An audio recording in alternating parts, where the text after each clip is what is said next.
നോക്കൂ സുഹൃത്തുക്കളെ, ഇത് മുസ്ലിങ്ങൾക്കെതിരായ ഒരു നിയമമല്ല.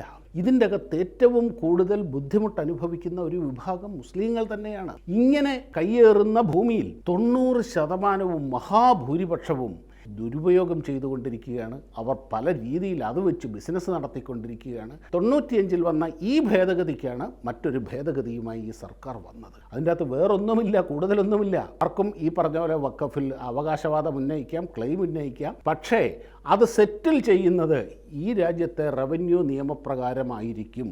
അതായത് കോടതിക്ക് ചോദ്യം ചെയ്യാൻ പറ്റില്ല, ഭരണഘടനാ അതോറിറ്റികൾക്ക് ചോദ്യം ചെയ്യാൻ പറ്റില്ല എന്നത് മാറ്റിയിട്ട് ആ ക്ലെയിം ഫൈനലി എത്തേണ്ടത് ജില്ലാ കളക്ടറോ ഹൈക്കോടതിയും സുപ്രീം കോടതിയും അവിടെയാണ് ഇത് എത്തേണ്ടത് എന്നുള്ളതാണ് ഇതിൻ്റെ അകത്തെ ഒരു പ്രധാനപ്പെട്ട മാറ്റം.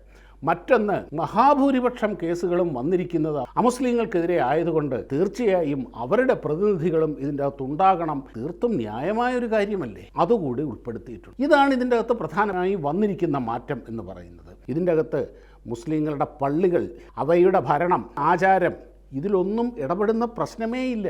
ഇത് ലാൻഡ്, ഭൂമി, ഈ രാജ്യത്തെ, അത് ഈ വഖഫായാലും ശരി, ദേവസ്വം ബോർഡായാലും ശരി, ആരായാലും ശരി, ഈ രാജ്യത്തെ നിയമം ബാധകമാകണം എന്നതാണ് ഒറ്റ വരിയിൽ പറഞ്ഞാൽ ഈ ഭേദഗതി എന്ന് പറയുന്നത്.